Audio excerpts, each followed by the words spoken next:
The narrow alley was pitch black. Footsteps echoed, growing closer. A young woman was pinned against the wall by two men, her eyes filled with terror. Then came the scream that cut through the night. "Daddy, please help her."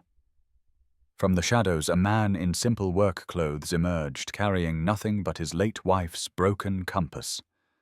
Within seconds, both attackers were on the ground. The trembling girl looked up at him while his daughter hugged him tight. "You saved her, Daddy." He had no idea that tomorrow this moment would bring the most powerful CEO in the city straight to his doorstep. Before we continue, please tell us where in the world you're tuning in from, and let us know in the comments if you believe true heroes live quietly among us. Meet Daniel Rivers, 36 years old, a construction worker in Portland, Oregon. At first glance, he looks ordinary: weathered hands, work boots, and clothes that smell like sawdust and honest labor. But his solid build and the way he scans every room he enters tells a different story. Every morning at 6 o'clock, Daniel's alarm doesn't ring for himself. It rings for his 8-year-old daughter, Lucy. She's the light of his world, with bright green eyes, messy blonde hair, and a smile that could melt the hardest heart.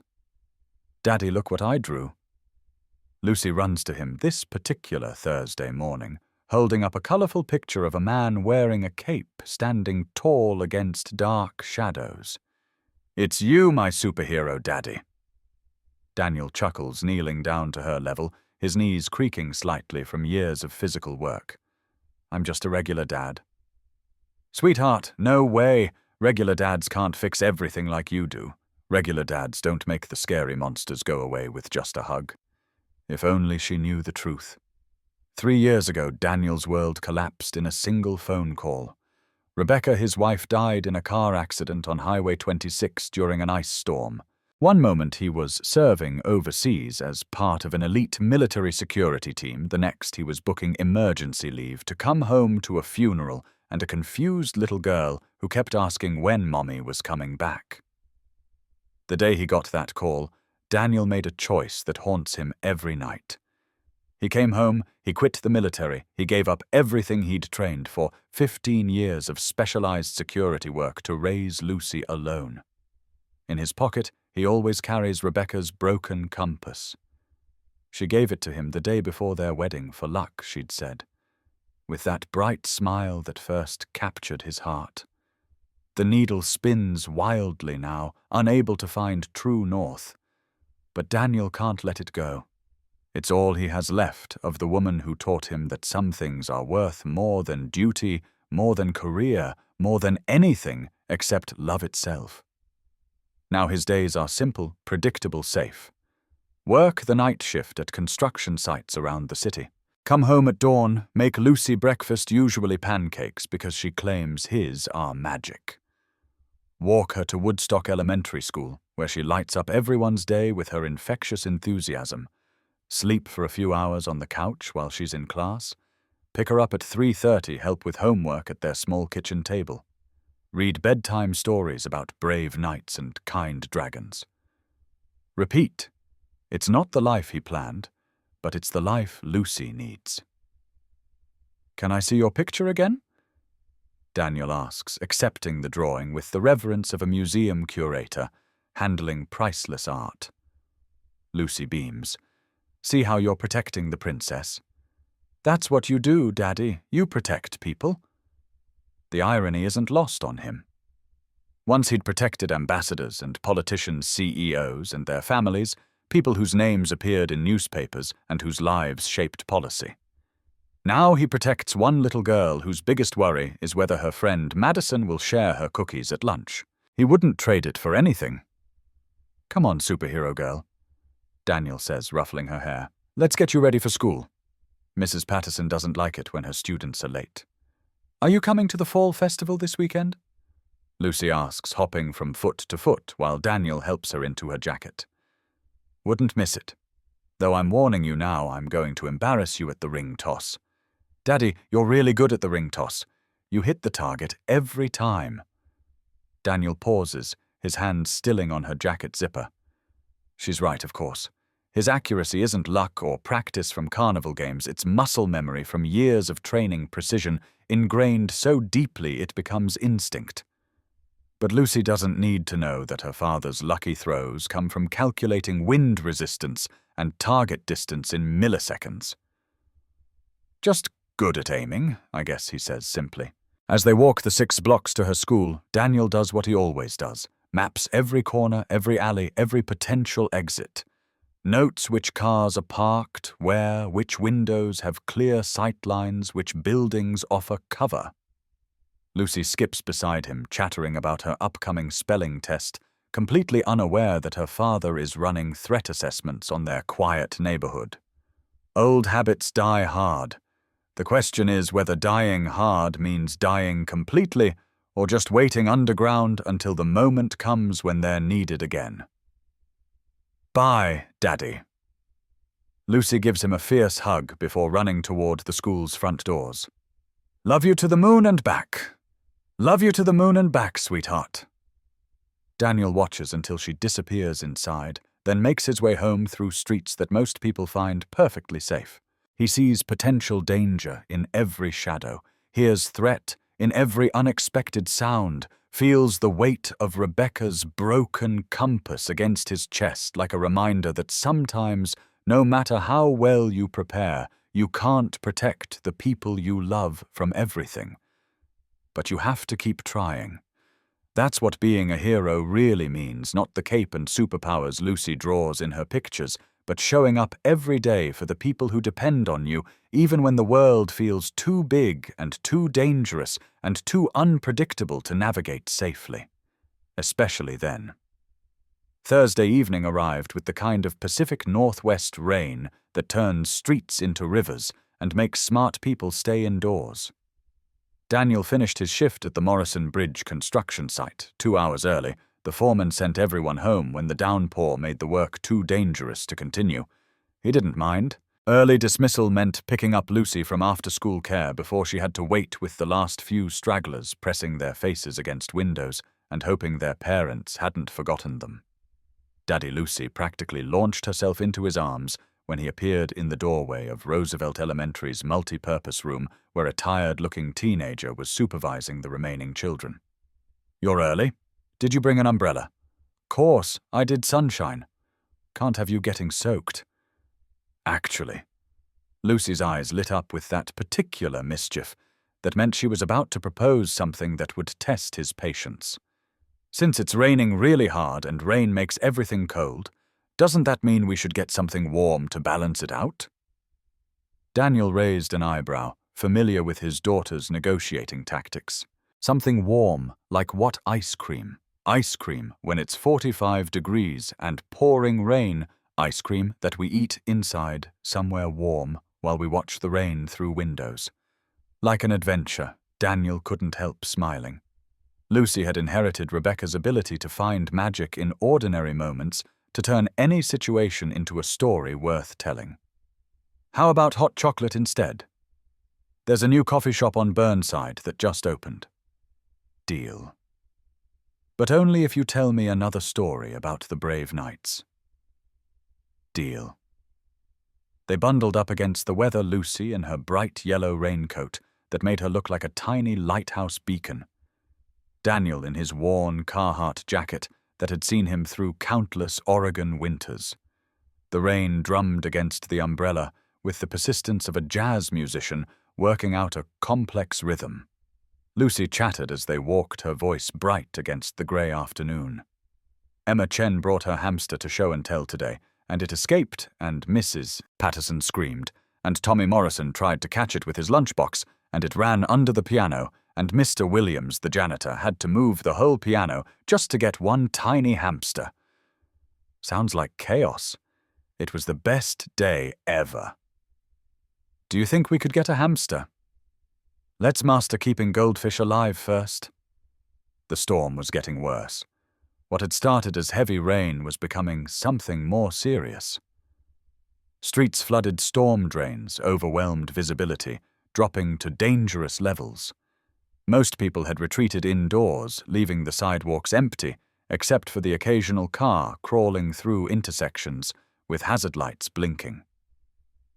"Maybe we should head straight home," Daniel said, noting how the wind was picking up, making their umbrella nearly useless. "But you promised hot chocolate and a night story." Daniel looked down at his daughter's hopeful face and felt his resolve crumble. He'd learned early in their partnership that some promises were worth keeping, even when circumstances made them difficult. "Okay, but we take the shortcut through Old Town. Get there faster." "The alleyway. The alleyway." Lucy pumped her fist in victory, then slipped her small hand into his large one. "Lead the way, Sir Daddy." The Old Town district was Portland's historical heart, a maze of narrow streets and converted warehouses that retained charm during sunny afternoons but took on a different character after dark, especially in weather like this. Daniel knew these streets well, not from his construction work, but from earlier habits that were hard to shake. He'd mapped every corner, every dead end, every escape route in a 6-block radius around Lucy's school. Professional thoroughness, Rebecca used to call it. Paranoia she'd tease but fondly. They were 3 blocks from the coffee shop when Daniel heard it, a woman's voice muffled by rain and distance, but carrying the unmistakable tone of fear. "Please just let me go. I have money. Credit cards. Whatever you want." Daniel stopped walking. Lucy bumped into him, then looked up questioningly. "Daddy, what's wrong through the rain and shadows?" Daniel could see them. 2 men had cornered a young woman against the brick wall of an old warehouse. Even from 50 yards away, her body language screamed terror. She was pressed against the wall as if trying to disappear into it, her hands raised defensively. One of the men was gesturing aggressively, the other circling like a predator. Their positioning was professional, one blocking escape routes, the other applying pressure. This wasn't random street crime, it was planned. "This doesn't concern you, lady," the taller man snarled, his voice carrying clearly through the rain. "Just give us what we want and nobody gets hurt." The woman was young, maybe early 20s, with long dark hair and clothes that suggested money, designer coat, expensive handbag shoes that cost more than Daniel made in a week. But wealth couldn't protect her from this situation. Nothing could except intervention. Daniel felt something familiar stirring in his chest. A combination of rage and focus that he'd spent 3 years trying to suppress. His hand instinctively went to his pocket fingers closing around Rebecca's compass. Daddy Lucy tugged at his jacket, following his gaze toward the confrontation. "Someone's in trouble." Through the rain, Daniel could see the woman's face clearly now. Terror had stripped away any pretense of sophistication. She was just a scared young person who'd taken a wrong turn and found herself in a nightmare. "We have to help her," Lucy said quietly. Daniel's jaw tightened. Every instinct he'd developed over 15 years of security work was screaming at him to act. But every instinct he'd developed as a father was screaming at him to protect Lucy, to get her away from danger, to maintain the safe, invisible life they'd built. But then he heard Rebecca's voice in his memory clear as if she were standing next to him. "Promise me, Daniel. Promise me you'll always protect innocent people. That's who you are. That's who I fell in love with." And Lucy's small voice. "Daddy, we have to help her." Daniel looked down at his daughter, 8 years old, and she already understood what was right. What choice did he have? "Stay behind me," he said firmly, his voice taking on a tone Lucy had never heard before. "No matter what happens, stay behind me." The 2 men were bigger than Daniel and younger, with the confidence that comes from assuming you're the most dangerous thing in any given situation. They probably thought this would be easy. Rob some rich girl who'd taken a wrong turn, grab what they could, and disappear into the maze of Old Town alleys. They had no idea what was walking toward them through the rain. "Hey, Daniel," called out his voice, cutting through the storm. "Let her go." Both men turned annoyed at the interruption. The taller one, wearing a gold chain that caught what little light filtered through the clouds, stepped away from the woman and faced Daniel with the kind of sneer that suggested he'd handled interference before. "Mind your own business, construction worker. This doesn't involve you. It involves me now." Daniel's voice was calm, but there was steel underneath the tone of someone who'd given orders in life-or-death situations and expected them to be followed. The second man laughed, revealing missing teeth, and the kind of casual cruelty that comes from years of taking what you want from people who can't stop you. Look at this guy thinking he's some kind of hero, just a worker in a hard hat who watches too many action movies. "Last chance," Daniel said quietly. "Walk away." Lucy's voice cut through the rain. "Daddy, please help her." Gold Chain grinned wider. "Or brought your little girl to watch Daddy play superhero. This is going to be fun." The woman pressed against the wall, looked at Daniel with desperate hope. Tears mixed with rain streamed down her face. "Please," she whispered. Daniel felt something shift inside him. For 3 years he'd been Daniel Rivers, the construction worker. Daniel Rivers, the single father, Daniel Rivers, who kept his head down and lived quietly. But Lucy was watching an innocent woman needed help, and some things mattered more than maintaining cover. "I'm going to count to 3, Daniel said, his hand moving to his pocket. "Then I'm going to do something none of us will be able to take back." "You're going to count to 3? Missing teeth," laughed harder. "What are you, a kindergarten teacher?" 1. Gold Chain pulled something from his jacket, a knife with a blade that gleamed even in the dim light. "You deaf or just stupid? There's no cavalry coming, no cops, just you and us." 2. Daniel's fingers closed around Rebecca's compass. She'd given it to him for luck, but it was solid brass, perfectly weighted, and in the right hands it could be much more than a navigational tool. Lucy squeezed his other hand, not afraid anymore, but trusting him completely. 3.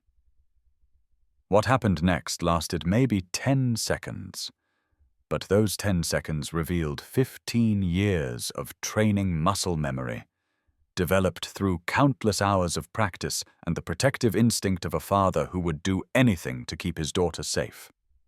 Gold Chain lunged forward with the knife, expecting Daniel to back down or fumble with whatever amateur fighting skills a construction worker might have picked up from movies. Instead, Daniel moved.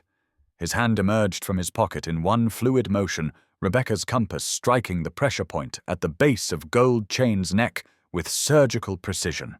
The man dropped like his strings had been cut, the knife clattering harmlessly across wet concrete. Missing Teeth was faster, more experienced. He'd probably been in dozens of fights and knew how to handle someone who fought back. He came in low and aggressive, trying to tackle Daniel around the waist and bring the fight to the ground where size would matter more than skill. Daniel had fought men like this before, desperate, ruthless, willing to use any advantage. The difference was that Daniel had been trained to fight them by people who were even more desperate, more ruthless, and much better at violence. He grabbed a piece of scrap wood from a nearby construction pile, a 2x4 perfectly balanced hard enough to stop a charging man without killing him. Missing Teeth's momentum carried him forward into Daniel's defensive position, where physics and leverage did most of the work. One controlled strike across the solar plexus and Missing Teeth was on his knees, gasping for air that wouldn't come. Both attackers were down. The alley was quiet except for rain hitting pavement and the sound of 2 men learning that predators sometimes become prey. The woman stared at Daniel in shock. "How did you... Who are you?" "Just someone who was in the right place at the right time."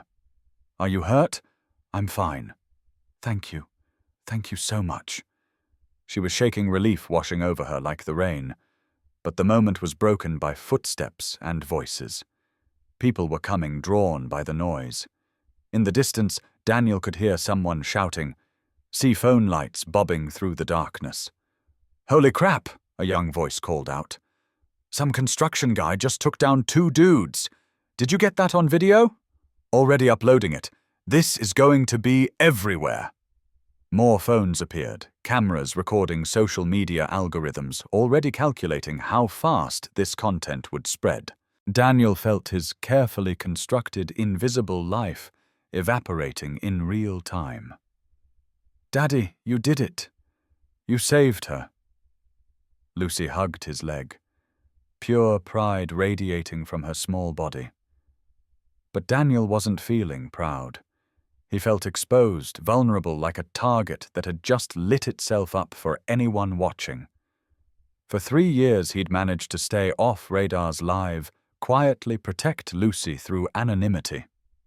All of that was about to end. One of the bystanders, a college-age kid in expensive sneakers, was already narrating for his phone camera. So apparently this construction worker thinks he's some kind of action hero, probably watches too many movies. "Did you see those takedowns, though?" his friend replied, filming over his shoulder. "That was actually smooth. Still, though, who does that? Just some random dad playing superhero." Another voice joined in, single dad. "Janitor playing Batman. This is going to be viral by tomorrow." The woman tried to defend Daniel.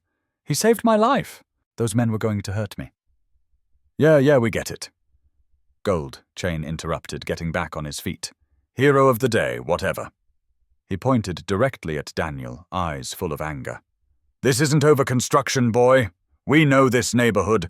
We'll find you." The second attacker struggled to his feet, still wheezing. "You got lucky tonight." Every instinct Daniel had developed over 15 years of security work screamed at him to neutralize the threat permanently. These men would be back, and next time they might target Lucy specifically. But too many people were watching, recording, and posting, and Lucy was right there witnessing everything. Instead, he picked up his daughter and started walking away quickly. "Wait," the woman called after him. "I don't even know your name. Please let me thank you properly." Daniel didn't turn around. Getting involved had already been a massive mistake. Behind him, he could hear the woman crying, not from fear anymore, but from gratitude that made him feel simultaneously proud and terrified. She kept repeating, "He saved me. He saved me." The crowd was growing, more videos being taken from different angles, more commentary being recorded. Someone had called the police, but Daniel and Lucy were long gone by the time the first patrol car arrived. By the time they reached home, the first video had already been shared 10,000 times. By midnight, Daniel Rivers would be a reluctant internet celebrity, and by morning, his carefully protected, quiet life would be completely, irreversibly over. Daniel sat on his worn couch at 11:30 that night, watching his life unravel in real time. Lucy was asleep in her small bedroom, exhausted from the excitement, and completely unaware that her father's face was being shared by millions of people across social media platforms. The videos had already been edited, remixed, and given dozens of different soundtracks. The headlines were getting more creative and more cruel by the hour. "Construction worker thinks he's Batman, blue-collar hero, or delusional dad. When watching too many action movies goes wrong." "Single dad's cringe, hero moment." "Minimum wage, vigilante alert." The comments were brutal. Hundreds of people were making jokes about blue-collar heroes and bathroom mirror martial artists. Someone had started a hashtag Construction Batman. A meme was already circulating showing Daniel's face photoshopped onto various superhero bodies, with captions like "Works construction by day fights, crime by delusion." But what made Daniel's blood run cold were the comments that weren't joking. "Anyone know who this guy is? I recognize that alley. That's in the Old Town district. I've seen him around the construction sites downtown. Drives a beat-up Toyota. He lives in the Riverside area. I've seen him dropping off a kid at school. Found his name, Daniel Rivers. Works for Morrison Construction." His phone had been buzzing constantly with calls from unknown numbers, reporters probably, or internet trolls who'd somehow gotten his information. He'd turned it off and thrown it in a drawer, but the damage was already done.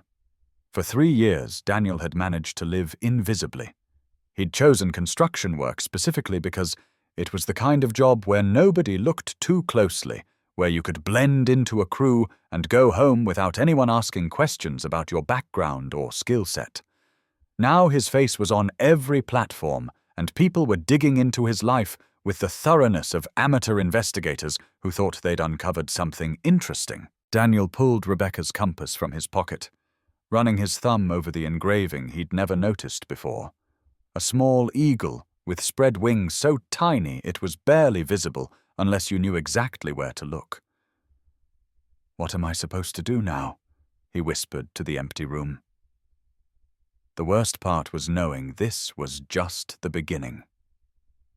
By tomorrow, everyone would know his name. News crews might show up at his apartment. Lucy's school might get calls. The quiet, safe life he'd built for his daughter was about to become a circus. He walked to Lucy's bedroom door and looked in on her sleeping form. She was curled up under her favorite blanket, the one with horses that Rebecca had bought her for her 5th birthday. In the morning, she'd wake up excited about her daddy being famous, completely unaware of what that really meant. Fame was attention, and attention was danger, and danger was the one thing Daniel had spent 3 years trying to eliminate from their lives. His phone buzzed again in the drawer. Another unknown caller, another reporter or internet sleuth or someone who'd recognized him from the videos. Daniel closed Lucy's door and returned to the couch, where he spent the next 5 hours watching his carefully constructed life become entertainment for strangers on the internet. What he didn't know was that across town in a mansion overlooking the city, someone else was watching those same viral videos on repeat. Someone who recognized much more than just his face. Someone who knew exactly who Daniel Rivers really was. And at exactly 6 o'clock the next morning, she would be standing at his front door. The knock came at precisely 6 a.m., 3 sharp raps that managed to sound both professional and urgent. Daniel had been awake anyway, sitting at his small kitchen table with coffee that had gone cold hours ago, watching the view counter on the viral videos climb past 2 million. Lucy was still asleep, and Daniel intended to keep it that way for as long as possible. Whatever news crews or internet celebrities or trolls had found his address, he wasn't about to let them disrupt his daughter's morning routine. He looked out the small window beside his front door and froze. A black SUV with tinted windows was parked outside his apartment building. A driver in an expensive suit stood beside it, scanning the street with the trained awareness that Daniel recognized immediately. And stepping out of the vehicle's rear door was a woman who looked like she belonged on the cover of Forbes magazine. Victoria Lane was 30 years old and carried herself with the kind of confidence that came from running boardrooms and closing million-dollar deals. Her dark hair was pulled back in a perfect chignon, her designer suit probably cost more than Daniel made in 3 months, and her presence commanded attention even at 6 in the morning. But her eyes were red from crying. "Mr. Rivers," she said when Daniel opened the door. "My name is Victoria Lane. We need to talk. I think you have the wrong person." "No, I don't." Her voice was shaking slightly, despite her composed appearance. "You saved my sister last night." Daniel's world stopped.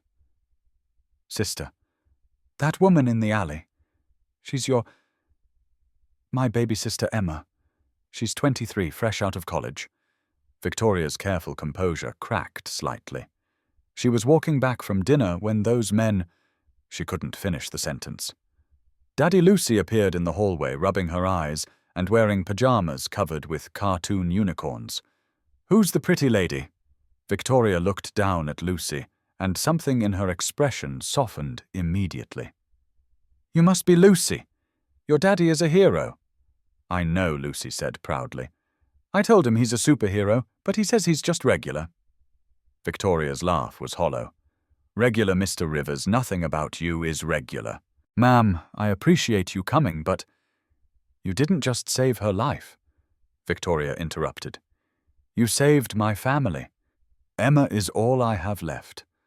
Our parents died when she was 12. I've been taking care of her ever since." Her careful CEO composure completely broke down. This powerful woman who probably commanded hundreds of employees and controlled millions in assets was sobbing on his doorstep. Last night I almost lost her forever. Lucy, with the instinctive kindness that children possess, grabbed Victoria's hand. "It's okay, pretty lady. My daddy makes everything better. He sounds amazing. He is... Do you want some juice? Daddy always says sharing makes people feel better." As Lucy ran to get apple juice from their small kitchen, Victoria wiped her eyes. "She's beautiful. How old is she?" 8. Daniel was still processing the revelation. The young woman he'd saved, Emma, was this powerful CEO's sister. "Physically, Emma is fine thanks to you," Victoria continued. "Emotionally, she keeps saying he saved me, Bella. He saved me. That's what she calls me, Bella." Lucy returned with a glass of apple juice, presenting it to Victoria like a peace offering. "Here, Daddy makes really good pancakes too if you want some." "Thank you, sweetheart. This is delicious." That's when Victoria noticed something that made her breath catch. Daniel was fidgeting with something in his pocket, pulling out what looked like an old compass. "Where did you get that?" she asked, her voice barely a whisper. Daniel hesitated, then handed over Rebecca's compass. "My wife gave it to me before she died." Victoria took the compass with trembling hands, examining it closely. The small eagle engraving so tiny, Daniel had never noticed it seemed to leap out at her. "This pen," she whispered, then corrected herself, "this compass. It has my father's mark." She showed Daniel the engraving, a tiny eagle with spread wings, elegant and precise. "My father gave these compasses to every member of his personal security team. The elite unit that protected our family 15 years ago." Daniel's blood went cold. The room seemed to spin as memories he'd carefully buried came flooding back. "You were one of them, weren't you?" Victoria's voice was barely audible. "You were part of the Lane family security detail."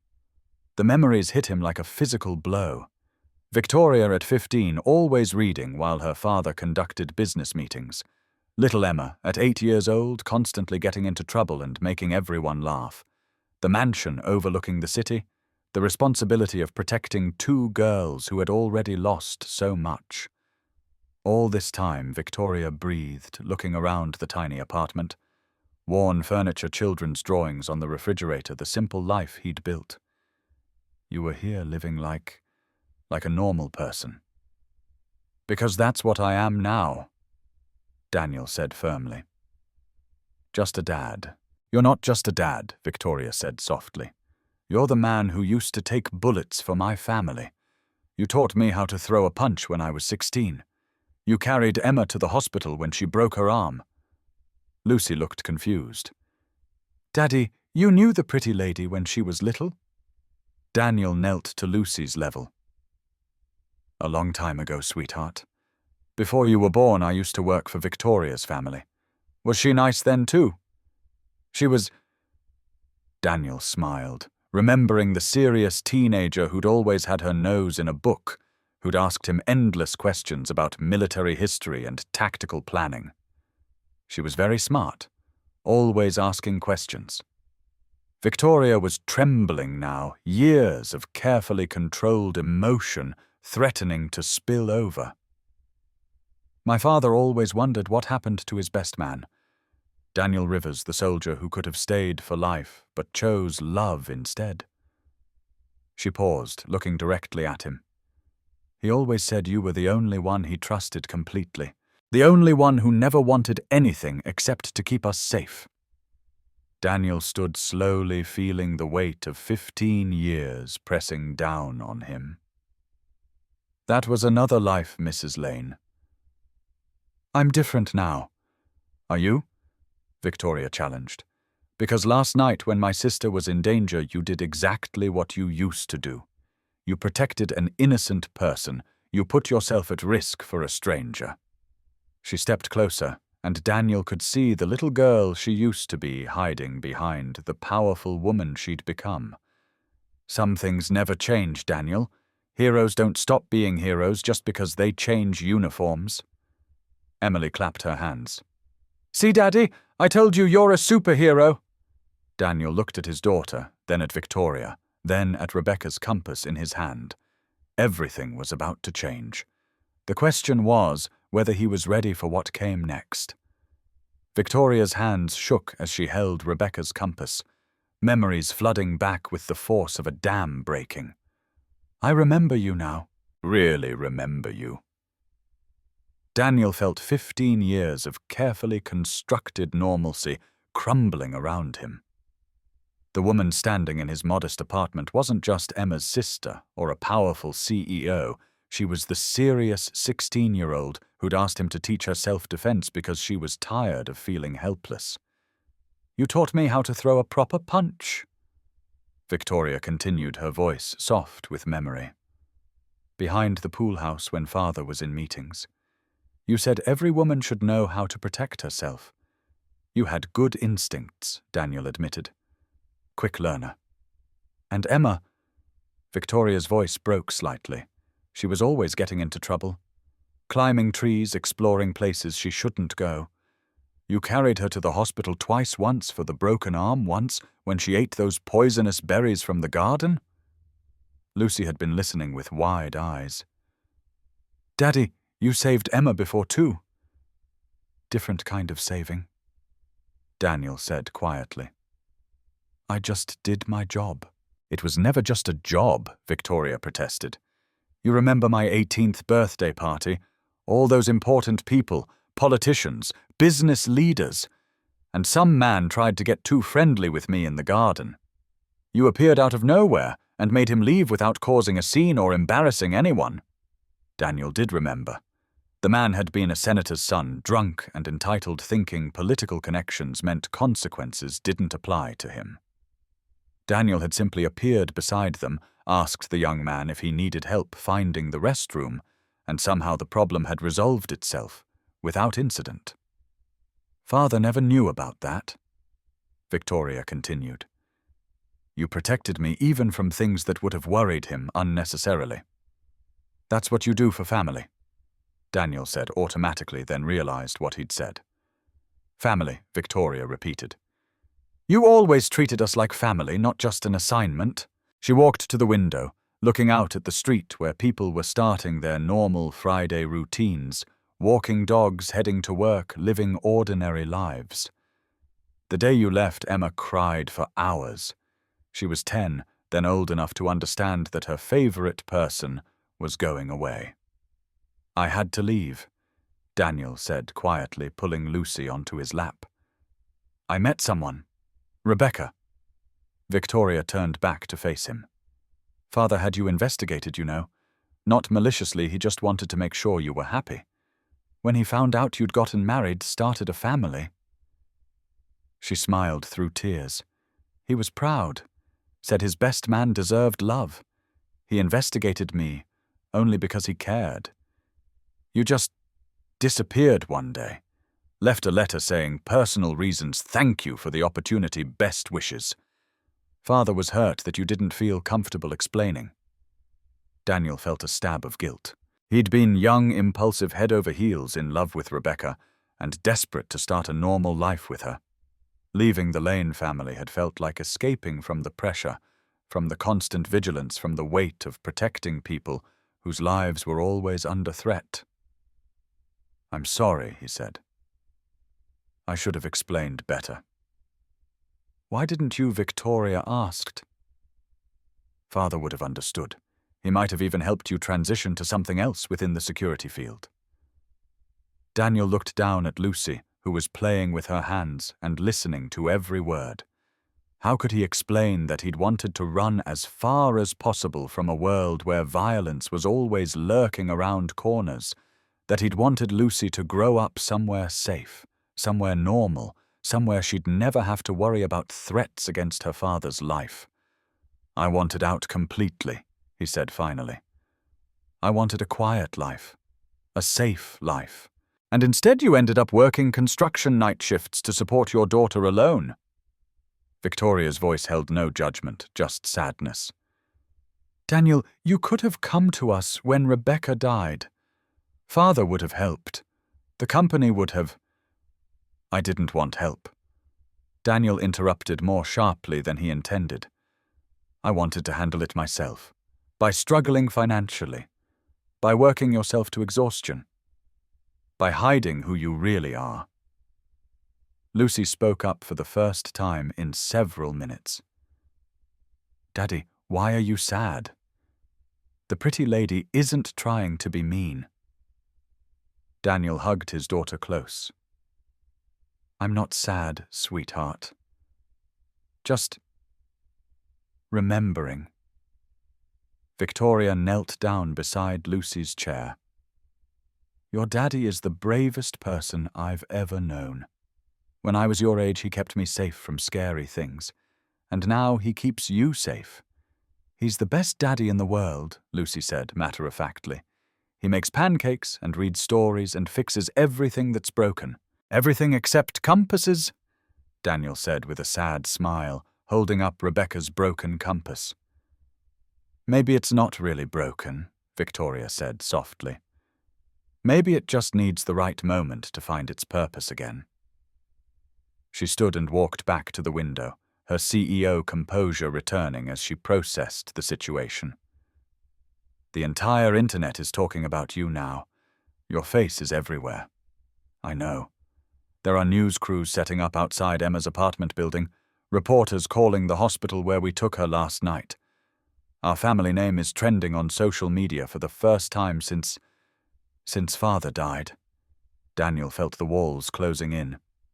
I never wanted any of this attention. I just wanted to help. I know. That's what makes you who you are. Victoria turned to face him, and suddenly she wasn't the powerful CEO anymore. She was the scared 16-year-old girl who'd lost her parents and needed someone strong to teach her how to be strong too. But Daniel, you can't hide anymore. Not after last night. The world knows you exist, and they're going to keep digging until they find out everything. Lucy tugged at his shirt. Daddy, are you famous now? Daniel looked at his daughter's excited face and felt his heart breaking.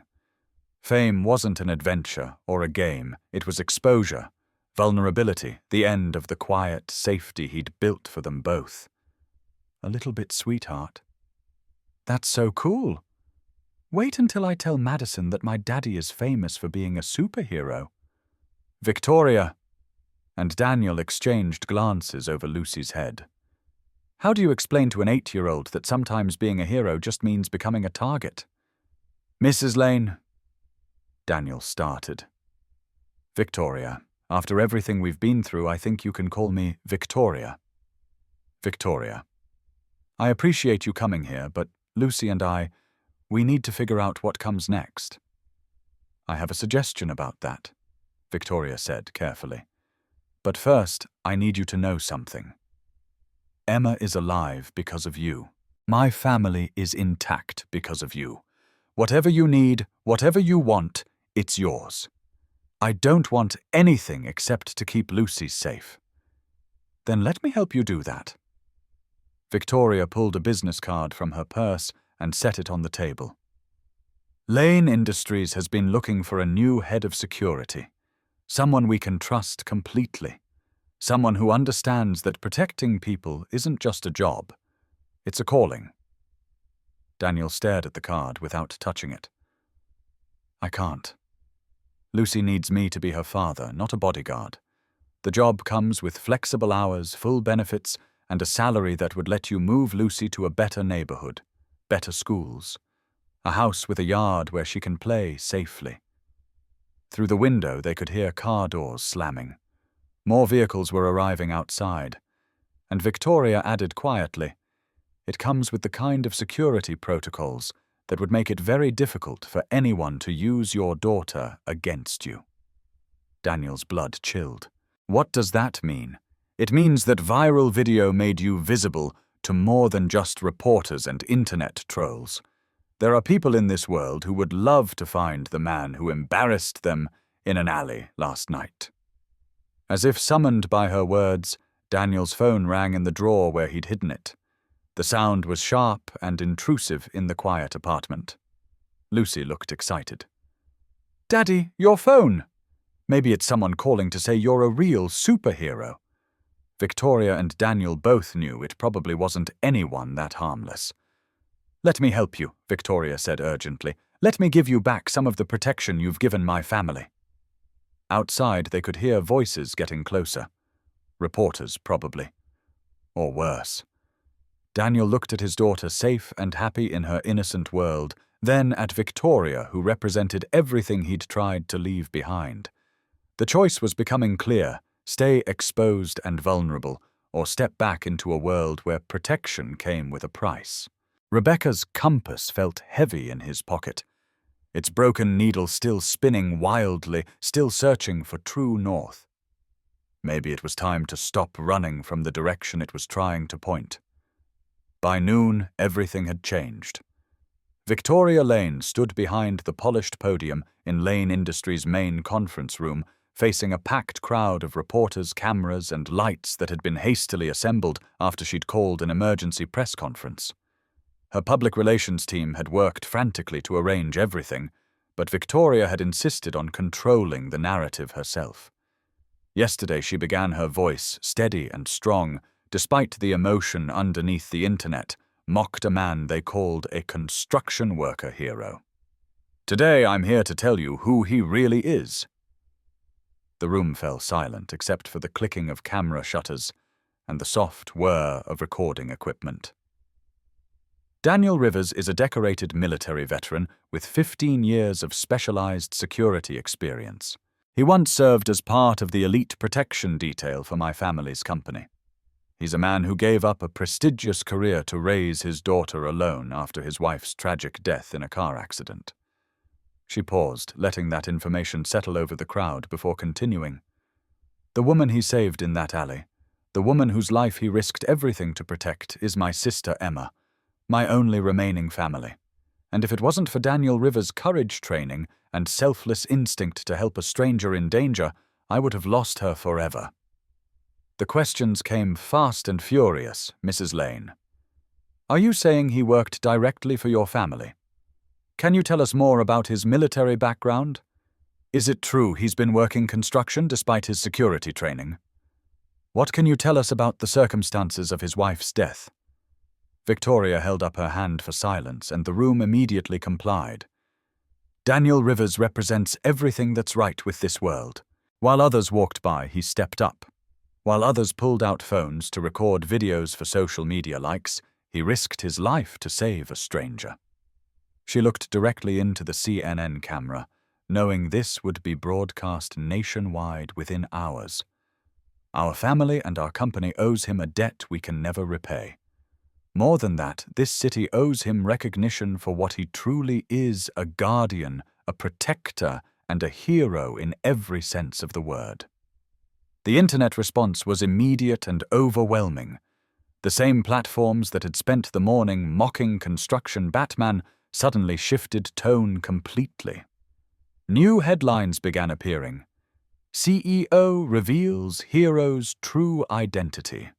Former elite guard saves CEO's sister. The Guardian, who never stopped protecting, silent hero. Single dad's secret past, true hero walks among us." The comment sections transformed overnight. "This man is a legend. Respect. Sorry for judging him. True hero right here. We don't deserve people like this. This is what real courage looks like. Single dad raising his daughter and saving lives. Hero status confirmed." But the most meaningful moment came that afternoon when Victoria arrived at Daniel's apartment with Emma.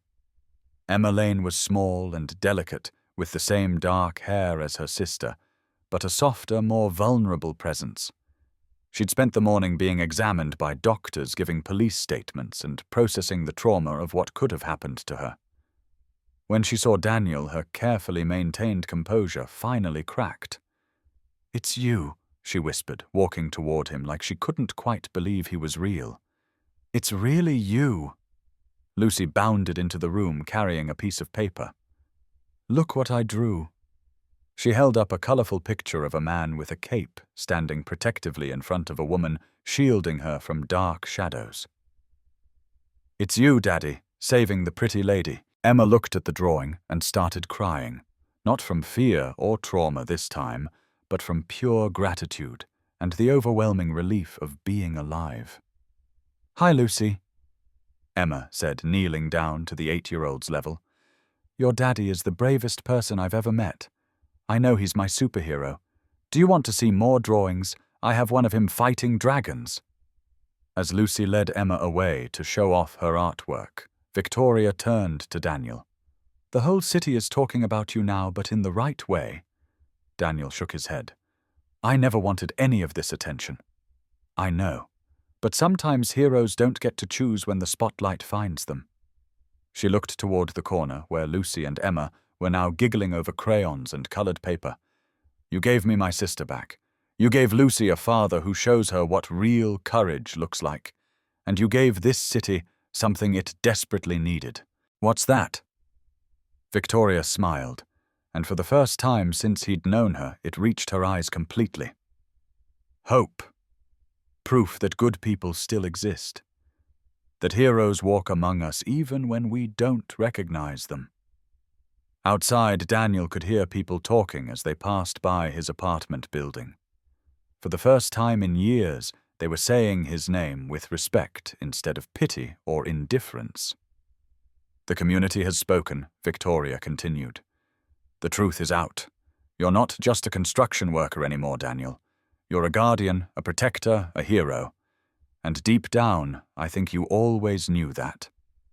That evening, Daniel found himself sitting on his small balcony while Lucy and Emma made friendship bracelets inside their laughter carrying through the thin walls. Victoria sat beside him, both of them watching the sun set over Portland's skyline. You don't have to live in the shadows anymore, she said quietly. Our family owes you everything. Daniel was watching Lucy through the window, seeing her teach Emma how to braid colored strings, her face bright with joy at having a new friend. All I ever wanted was to give her a normal life, a safe life. And you have. Look at her, Daniel. She's confident, kind, brave. She has everything she needs because she has you. Victoria paused, choosing her words carefully. But maybe normal doesn't have to mean invisible. Daniel turned to look at her. What do you mean? I mean, maybe it's time to stop running from who you are. You're not just Lucy's father, you're also someone who makes the world safer just by being in it. She pulled out the business card again, setting it gently on the small table between them. This isn't charity, Daniel. Lane Industries genuinely needs someone we can trust completely. Someone who understands that protecting people isn't just a job, it's a calling. Through the window, they could hear Lucy's voice. Emma, do you want to meet my daddy's friend, Mr. Jenkins? He lives downstairs and has a cat named Whiskers. That sounds wonderful, Lucy. Your daddy has lots of friends, doesn't he? Not really. He's usually too busy taking care of me.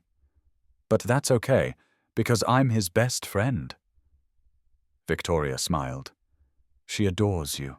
She's everything to me. The day her mother died, I made a promise that I would be enough.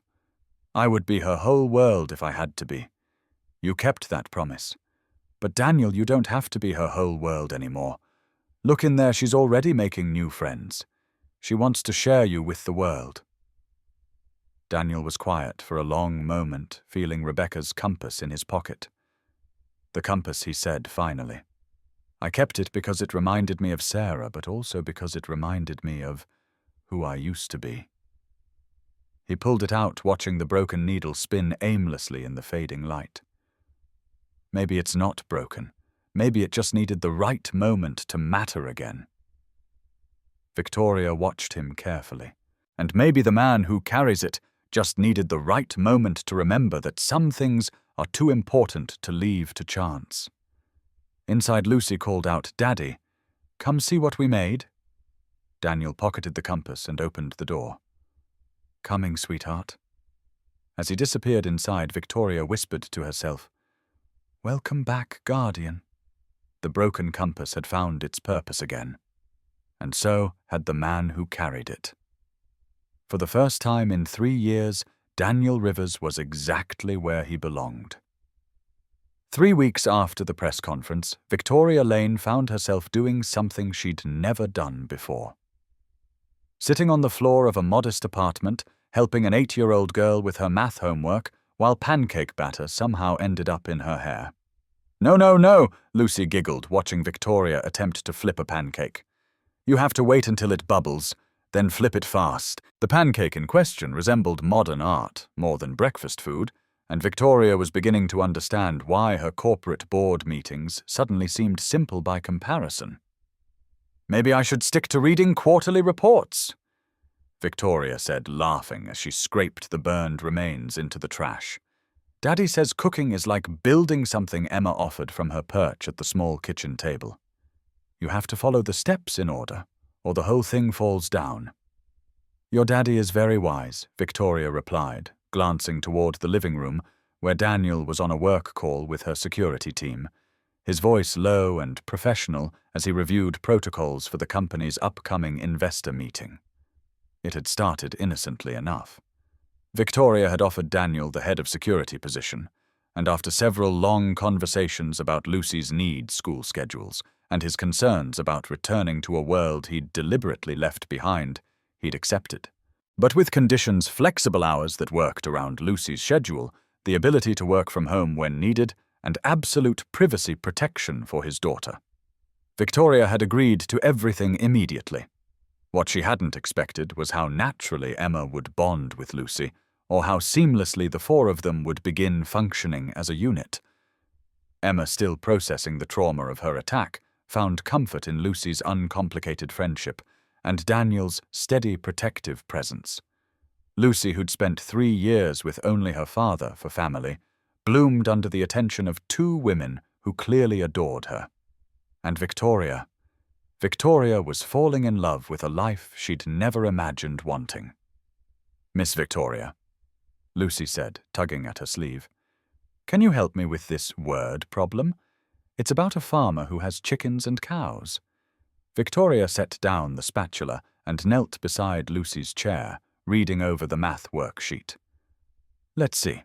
If the farmer has 12 animals total and they have 36 legs combined—" "That's a lot of legs," Lucy observed seriously. "It is. So if chickens have 2 legs each and cows have 4 legs each—" "Oh, I get it." Lucy started scribbling numbers, her tongue poking out in concentration.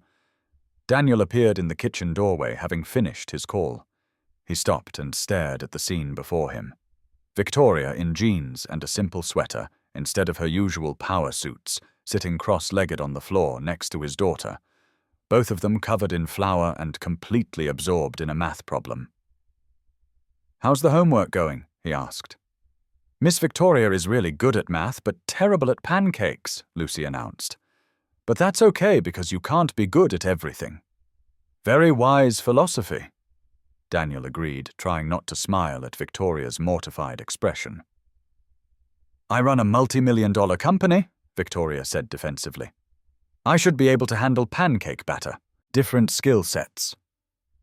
Emma said diplomatically, "You're amazing at business stuff. Cooking just takes practice."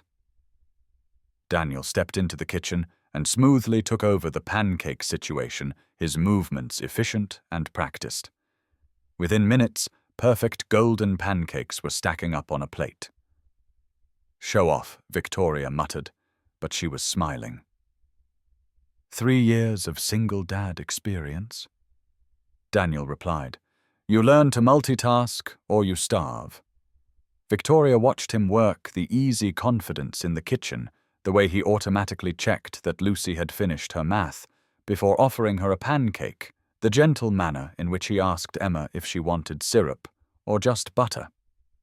This was Daniel in his element, not the elite security specialist or the viral hero, but simply a father taking care of the people he loved. The realization hit her like a physical blow. She was falling for him. Not the legend or the guardian or the man who'd saved her sister, but this version, flour-dusted and patient, making Saturday morning breakfast while fielding work calls and helping with homework. Earth to Victoria, Emma said, waving a hand in front of her face. You're staring. Victoria blushed furiously. I was just thinking about work. Emma said, clearly not buying it. Sure you were. Daniel seemed oblivious to the exchange, focused on making sure everyone had enough to eat. Lucy, remember, we're going to the farmer's market after breakfast. Emma, you're still coming with us, right? Wouldn't miss it. Lucy promised to show me how to pick the best apples. It's a very important skill, Lucy said solemnly. You have to look for the ones that are red, but not too red, and they have to feel heavy, but not too heavy. Victoria found herself smiling at Lucy's serious approach to apple selection, then caught Daniel watching her with an expression she couldn't quite read. What, she asked? Nothing.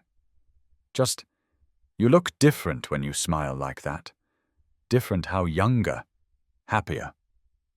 He paused as if considering whether to say more. Less like you're carrying the weight of the world on your shoulders. The moment hung between them, charged with something neither of them was quite ready to name. Then Lucy broke the spell by announcing that she needed to change clothes because her current outfit wasn't farmer's market appropriate.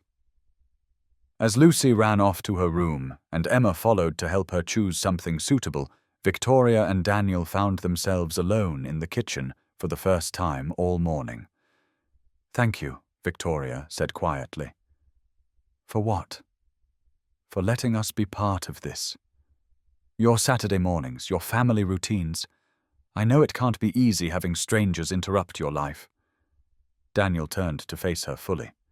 You're not strangers. Emma is family to you, which makes her family to me. And you? He paused, seeming to struggle with the words. You're not a stranger either. What am I then? Before Daniel could answer, Lucy's voice echoed from her bedroom. Daddy, I can't find my good sneakers. Duty calls, Daniel said, with a rueful smile.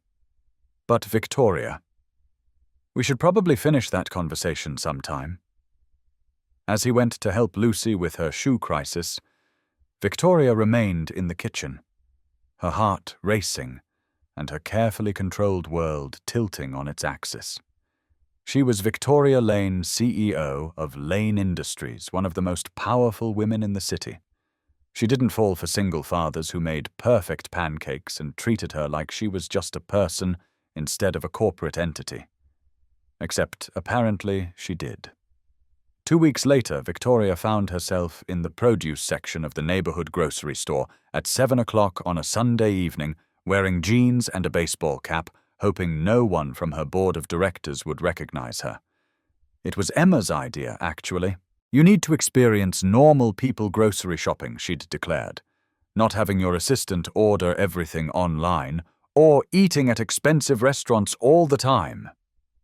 I eat normal food, Victoria had protested. Sushi from that place downtown that costs $40 a roll is not normal food. Emma had shot back. Now Victoria stood in front of a display of apples, remembering Lucy's very serious instructions about color and weight, trying to select fruit like a person who'd actually been grocery shopping before. You're overthinking it. Victoria turned to find Daniel approaching with Lucy and Emma, their own cart already half full of sensible groceries. I'm applying strategic analysis to apple selection, Victoria said defensively. It's an apple, not a merger negotiation, Daniel replied, but his tone was gentle teasing rather than critical. Lucy skipped over and grabbed Victoria's hand. Here, I'll teach you. The secret is you have to listen to them. Listen to the apples. Uh-huh. The good ones sound different when you tap them. Like this. Lucy demonstrated tapping various apples with the scientific precision of a quality control inspector. Victoria found herself kneeling in the produce section, seriously listening to fruit, while Daniel watched with undisguised amusement. This is ridiculous, Victoria muttered. This is life. Daniel corrected. Real life, the kind where you learn things from 8-year-olds and worry about whether you're buying the right cereal. I have people who buy my cereal. I know. That's exactly the problem. An hour later, Victoria's cart contained items she'd never purchased before. Sandwich bread, peanut butter juice boxes, frozen vegetables, and dishwashing liquid. Basic supplies for a basic life. But somehow the experience felt revolutionary. Next week we're teaching you to use a laundromat, Emma threatened. I draw the line at laundromats. I have standards. You also have a washing machine in your mansion, Daniel pointed out. True, but I have people who use it for me. Lucy looked up at Victoria with confusion. Why do you have people to do everything? Don't you like doing things yourself? It was such an innocent question, but it hit Victoria like a revelation. When had she stopped doing things for herself? When had every aspect of her life become something to be delegated, managed, handled by others? I guess I forgot how, Victoria admitted. We can teach you, Lucy announced. Daddy teaches me lots of stuff. He can teach you too. What kind of stuff? Victoria asked, genuinely curious. How to ride bikes without training wheels, how to make pancakes that don't burn, how to tie really good knots, how to throw a ball properly. Lucy counted on her fingers. Oh, and how to make blanket forts that don't fall down. Blanket forts. The most important skill, Daniel said seriously.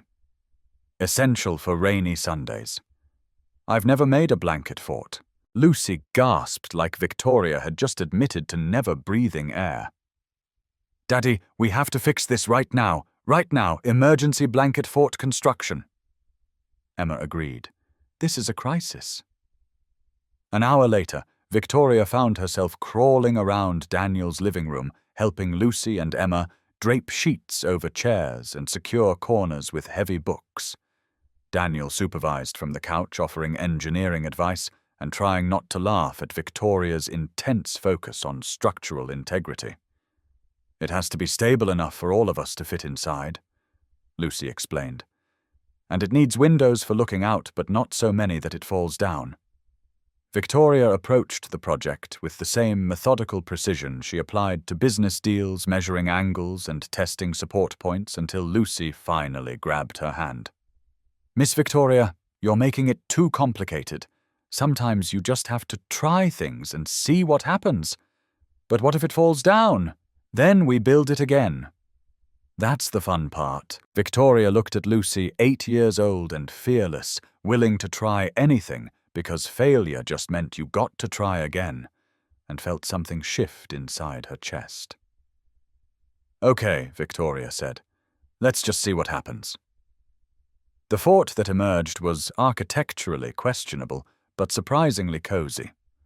All 4 of them managed to squeeze inside, surrounded by soft fabric and warm lamplight, sharing popcorn and telling stories. This is nice, Victoria said softly, surprised by how true that was. Better than board meetings? Emma asked. Much better than board meetings. Lucy curled up against Victoria's side like it was the most natural thing in the world. Can you come to my school play next week? We're doing Goldilocks, and I'm the middle-sized bear. Victoria's first instinct was to check her calendar to think about conflicts and meetings and responsibilities. But then she looked down at Lucy's hopeful face and realized that nothing on her schedule could possibly be more important than this. I wouldn't miss it for the world. Daniel caught her eye across the small space of their blanket fort, and she saw something there that made her breath catch warmth. Admiration and something deeper that neither of them was quite ready to acknowledge. Thank you, he said quietly. For what? For being here. For caring about her. For... He struggled with the words. For making us feel like we matter. Daniel. You both matter more than you know. Lucy had fallen asleep against Victoria's shoulder. One small hand curled around Emma's fingers. In the soft light of their improvised sanctuary, surrounded by the gentle breathing of people she was learning to love, Victoria realized that everything she'd thought she wanted from life had been completely wrong. She'd spent years building walls, accumulating power, controlling every variable she could manage. But here in a blanket fort that could collapse at any moment, she felt more secure than she ever had in her corner office overlooking the city. Victoria Daniel said softly, When this is over, when Lucy wakes up and we clean up and go back to our regular lives, I want you to know something.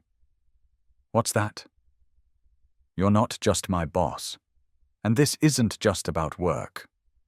At least not for me. Victoria's heart stopped, then started again at double speed. Daniel, I know it's complicated. I know there are 100 reasons why it's not practical or professional or smart, but I need you to know what I feel for you isn't gratitude or obligation. It's what Victoria whispered. Before Daniel could answer, Lucy stirred against Victoria's shoulder, mumbling something about bears and porridge in her sleep.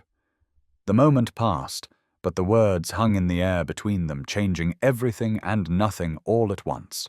Victoria spent the rest of the evening thinking about Daniel's unfinished sentence, about the way he'd looked at her in the soft light of their blanket fort, about the possibility that she might not have to choose between the life she'd built and the life she was discovering she actually wanted. Maybe, just maybe, she could have both. The Lane Industries annual company picnic was Victoria's least favorite corporate obligation. 200 employees, their families and board members, pretending to enjoy forced socializing in Pioneer Courthouse Square, while she made small talk and posed for photos that would appear in the company newsletter. This year felt different, though. This year she found herself scanning the crowd not for investors or department heads, but for a specific father and daughter who'd somehow become the most important people in her carefully structured world. She spotted them by the face-painting booth, Lucy getting elaborate butterfly wings painted on her cheeks, while Daniel stood patiently behind her, one protective hand on her shoulder, watching the crowd with the situational awareness that never quite left him. He's good with her, Emma observed, appearing at Victoria's elbow with 2 cups of lemonade. He's a wonderful father. That's not what I meant, and you know it. Victoria accepted the lemonade and tried to look casual. I don't know what you're talking about. Bella, I'm 23, not 12. I can see the way you look at him. How do I look at him? Like he's the answer to a question you didn't know you were asking. Before Victoria could respond, Lucy came running over. Her face transformed into a masterpiece of blues and yellows that would probably take an hour to wash off. Miss Victoria, look at my butterfly wings. Do you like them? They're beautiful, sweetheart. You look like you could fly away. Want to see Lucy spread her arms wide and spun in a circle, nearly colliding with a passing executive who smiled politely and continued walking. Daniel approached more slowly, his eyes scanning the crowd out of habit. Having fun? More than I expected, Victoria admitted, though I think Marcus from accounting is plotting to corner me by the dessert table and pitch his ideas for streamlining our procurement processes. Crisis management, Daniel said seriously. I can create a diversion. Professional bodyguard services. Professional dad services. Lucy want to show Miss Victoria how the ring toss works? Yes, I'm really good at it. Daddy taught me about aiming and physics and stuff. As they walked toward the game booths, Victoria noticed how other employees looked at Daniel, not with the deference they showed her, but with genuine respect and curiosity. Word had spread through the company about their new head of security's background, about the viral video about his connection to the Lane family. Mr. Rivers called Janet from HR approaching with her husband and 2 teenage sons. I wanted to thank you again for that safety presentation you gave to our department last week. Really eye-opening stuff about situational awareness. Just practical information, Daniel replied. Things everyone should know. Well, my kids have been practicing those techniques you showed us. Makes me feel better about them walking home from school. As Janet and her family moved on, Victoria realized she was seeing Daniel through different eyes. Not just as the man who made perfect pancakes and helped with homework, but as someone who used his skills to make other people safer, to teach them how to protect themselves and their families. "You're staring again," Emma said quietly. "I'm observing. You're smitten." Before Victoria could deny it, Lucy grabbed her hand. "Come on, let's play ring toss, Daddy show. Miss Victoria how to do the physics thing." Daniel demonstrated the proper technique, calculating distance, accounting for the weight of the rings, adjusting for wind resistance. It was the same precision Victoria had noticed when he'd handled her attackers, but applied to carnival games. "Your turn," he said, handing Victoria a ring. She tried to apply his instructions, but the ring sailed wide of the target. Lucy giggled. "It's okay, Miss Victoria. It takes practice. Try again." Victoria's second attempt was better, but still missed. Daniel stepped closer, his hands covering hers, as he guided her arm through the proper motion. "Feel the weight," he said softly, his breath warm against her ear. "Don't overthink it. Just trust your instincts." The ring sailed true, landing perfectly around a bottle. Lucy cheered, Emma applauded, and Victoria found herself very aware of how close Daniel was standing, how his hands had lingered on hers just a moment longer than necessary. "Beginner's luck," Victoria said, trying to ignore the way her pulse had quickened. "Good instincts." Daniel corrected his eyes, meeting hers with an intensity that had nothing to do with carnival games. The afternoon continued with more games face-painting for Emma. She chose a sunflower and a group photo that Victoria knew would become her favorite picture from any corporate event she'd ever attended. Not because of the professional networking or business opportunities, but because Lucy was sitting on her lap.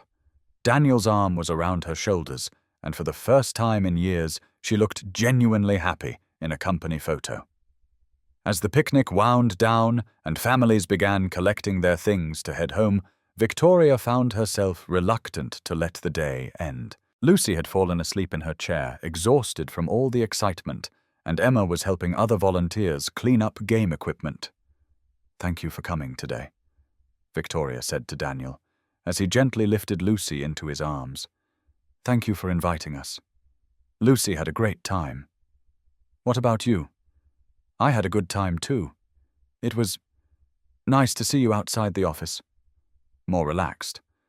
They walked slowly toward the parking area, neither of them wanting to rush toward the end of their time together. Victoria began, then stopped, unsure how to voice the thoughts that had been building all day. "What is it?" "Nothing. Just, I'm glad we're friends." Daniel stopped walking and looked at her carefully. "Is that what we are?" "Friends," Victoria felt her heart racing. "What else would we be?" "I don't know," Daniel admitted. "But I know that when I watch you with Lucy, when I see you laughing at something Emma said, when you get competitive about carnival games, I know that friends doesn't feel like enough anymore."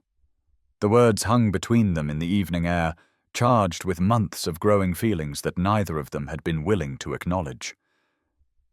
"Daniel, I know it's complicated. I know you're my boss, and there are professional considerations, and Lucy to think about, and 100 reasons why this is probably a terrible idea. But I'm falling in love with you, Victoria, and I needed you to know that." Victoria felt like the ground had shifted beneath her feet. Daniel Rivers, the man who'd saved her sister, who made perfect pancakes, who'd taught her about blanket forts and apple selection and what it felt like to be part of a family, was standing in a parking lot confessing that he loved her. "Say something," Daniel said quietly. "Please." "I'm scared," Victoria admitted. Of how much I want this. Of how much I want you and Lucy and the life I see when I'm with you. I'm scared because I've never wanted anything this much, and I don't know how to risk everything I've built for something that might not work." Daniel shifted Lucy's sleeping form so he could reach out and touch Victoria's face gently. "What if it does work? What if it doesn't? Then we'll figure it out. Together." "But Victoria, I can't keep pretending that having you in our lives is just about work or gratitude or friendship." "Can you?" Victoria looked at Daniel. Really looked at him and saw her future reflected in his eyes. Not the future she'd planned with corporate achievements and professional recognition, but a future filled with homework help and breakfast chaos and blanket forts, and the kind of love she'd thought only existed in other people's stories. "No," she whispered. "I can't pretend anymore either." Daniel smiled the real smile that she'd only seen him give Lucy, and leaned closer. "Good." When he kissed her soft and careful and full of promise, Victoria felt like she was finally coming home to a place she'd never known she was searching for. Lucy stirred in Daniel's arms, mumbling sleepily, "Daddy, are you kissing Miss Victoria?" "Maybe a little." Daniel admitted not moving away from Victoria. "Good," Lucy said with 8-year-old wisdom, settling back to sleep. "She makes you smile the way Mummy used to." Over Lucy's head, Daniel and Victoria looked at each other with wonder and possibility, and the kind of love that changes everything. "So what happens now?" Victoria asked. "Now we figure out what comes next.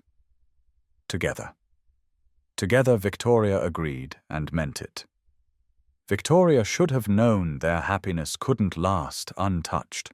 It started with small things, her feeling of being watched during a grocery store run, with Lucy Daniels' instinctive tension when unfamiliar cars lingered too long outside his apartment building, Emma's nervousness about walking alone even in daylight.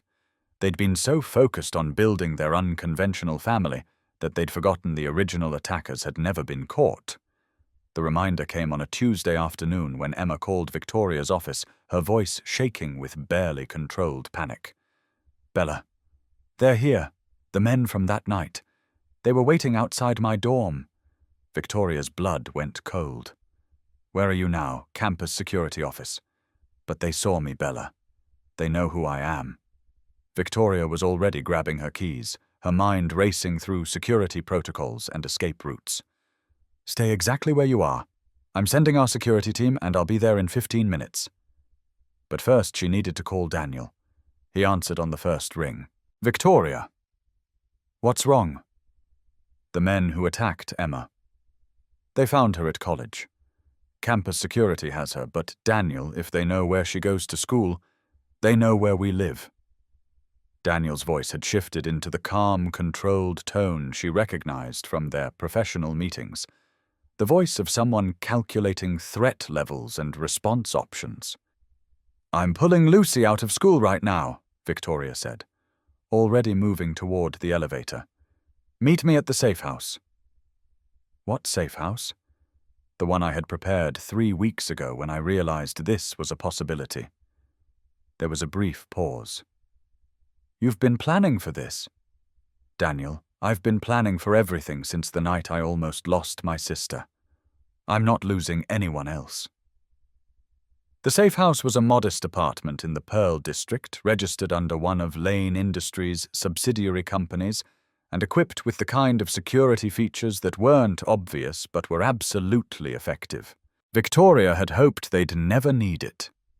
Daniel arrived first, carrying a duffel bag and Lucy's backpack. Lucy herself looked confused, but excited by the unexpected adventure. "Are we having a sleepover?" she asked, as Victoria let them in. "Something like that, sweetheart," Daniel said, his eyes scanning the apartment's layout with professional interest. Victoria had retrieved Emma from campus and collected their essential belongings. Emma was trying to stay strong, but Victoria could see the fear underneath her brave facade. "How long do we have to stay here?" Emma asked, settling onto the couch. "Until we know it's safe," Victoria replied, then looked at Daniel. "How bad is this?" Bad enough. Daniel had moved to the window, checking sight lines and escape routes. These weren't random attackers looking for easy money. They targeted Emma specifically because she's connected to your family. Now they're escalating. Lucy looked between the adults, her 8-year-old intuition picking up on the tension. Daddy, are the bad men coming back? Daniel knelt beside her chair. Some bad men are trying to scare us, sweetheart. But I'm not going to let anything happen to you or to Miss Victoria or to Emma. That's a promise. Are you going to fight them again if I have to? Will you win? Daniel looked at his daughter's trusting face and felt the weight of every promise he'd ever made her. Yes, Lucy, I'll win. That night, after Lucy and Emma had fallen asleep in the safe house's bedroom, Victoria and Daniel sat in the living room, keeping watch and planning their next moves. This is my fault, Victoria said quietly. I brought attention to your family. The press conference, the publicity, no. Daniel's voice was firm. These men made a choice to threaten innocent people. That's on them, not you.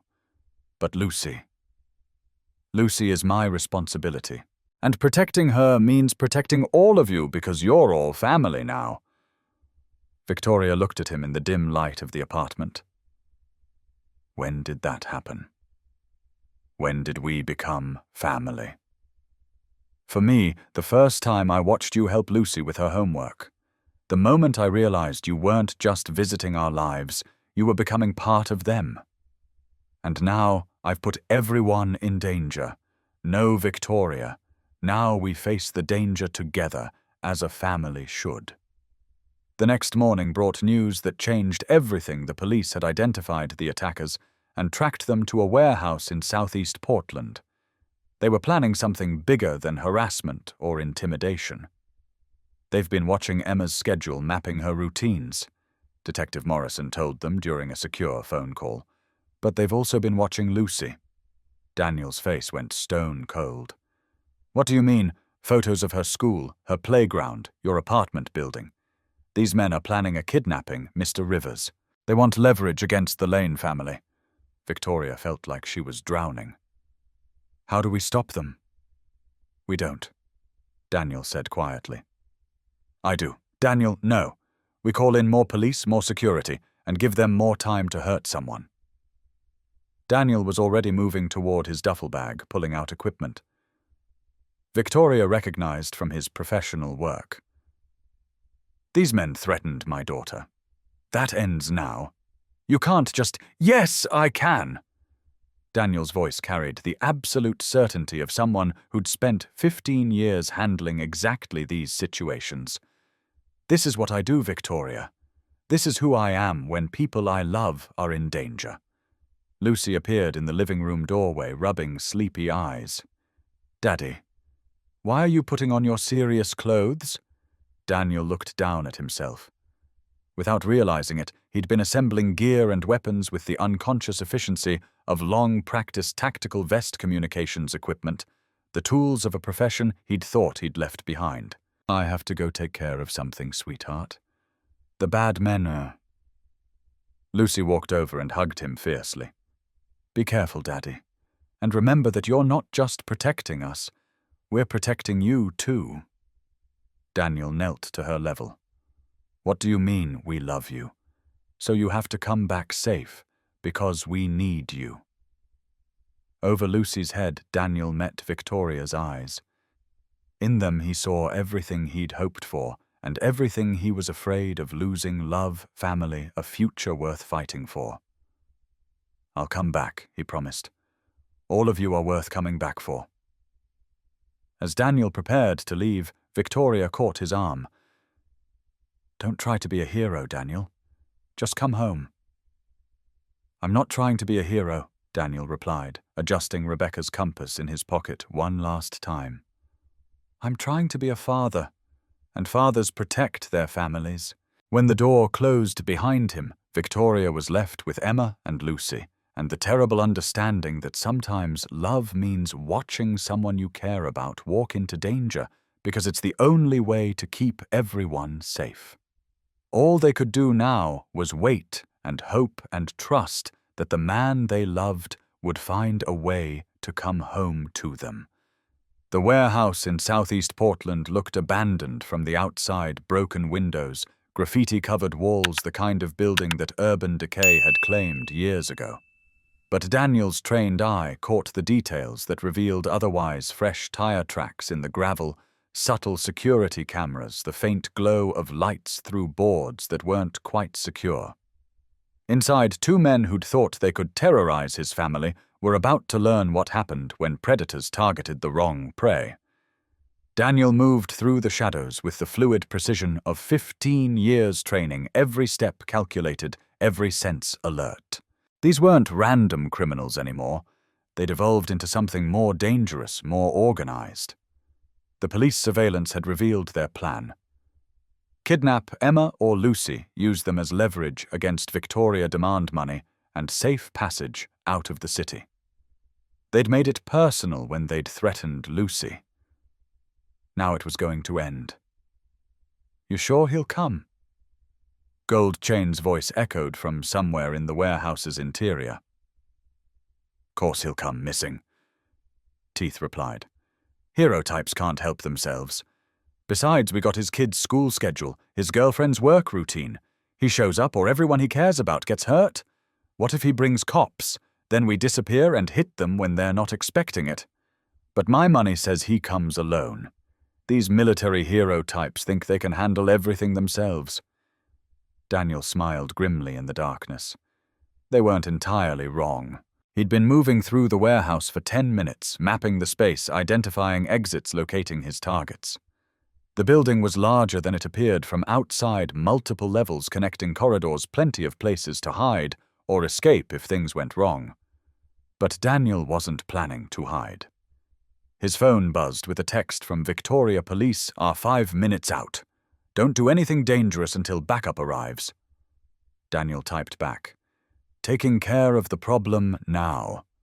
Tell Lucy I love her." He switched the phone to silent and moved toward the voices. Gold Chain and Missing Teeth had set up in what used to be the warehouse's main floor, surrounded by old equipment and scattered debris that provided cover, but also limited their mobility. They'd chosen the position to feel secure, not realizing they'd trapped themselves in a tactical disadvantage. Daniel had learned long ago that confidence could be a weapon if you knew how to use it.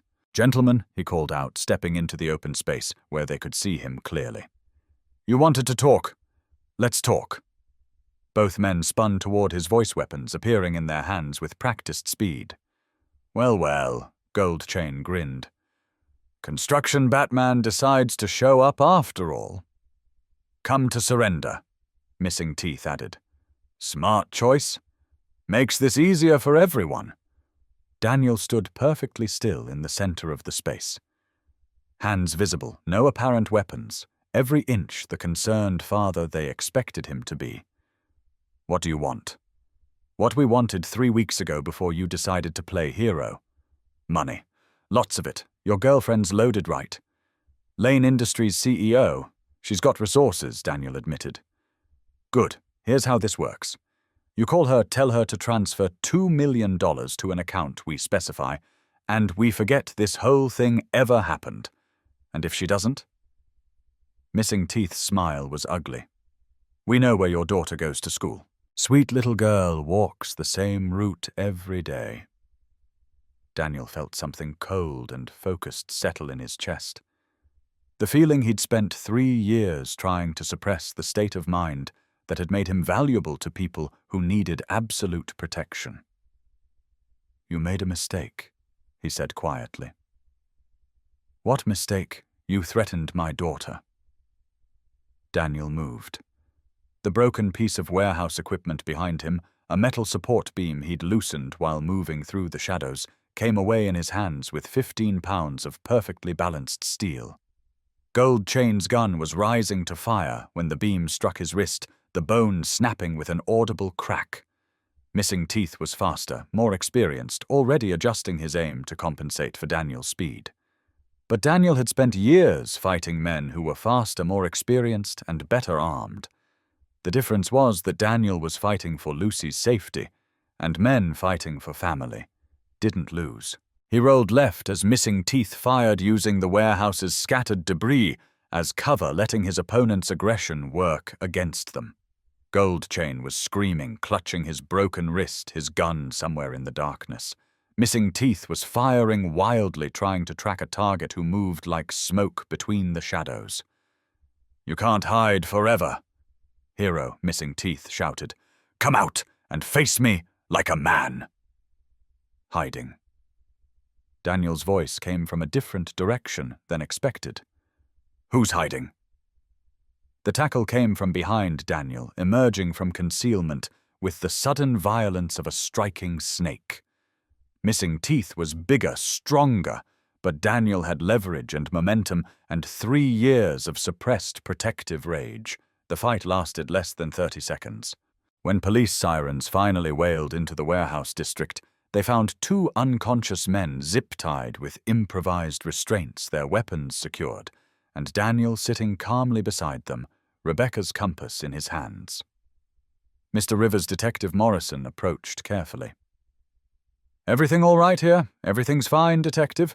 These gentlemen were just explaining how they planned to threaten my family. I think they've reconsidered their position." One of the paramedics was examining Missing Teeth's injuries. Whoever did this knew exactly what they were doing. Precise, controlled, minimal damage, but maximum effect. "Professional work," Detective Morrison observed, looking at Daniel with new understanding. "Just a dad protecting his family," Daniel replied. But as they walked back toward the patrol cars, Rebecca's compass felt different in his pocket. Not broken anymore, but finally pointing in the direction it was supposed to go. Home. 3 months later, Daniel stood in the community garden that had been built where the alley attack first happened, watching Victoria work with a group of neighborhood kids to plant flowers in the memorial section. The space had been transformed from a place of fear into something beautiful, a testament to Victoria's belief that darkness could always be turned into light.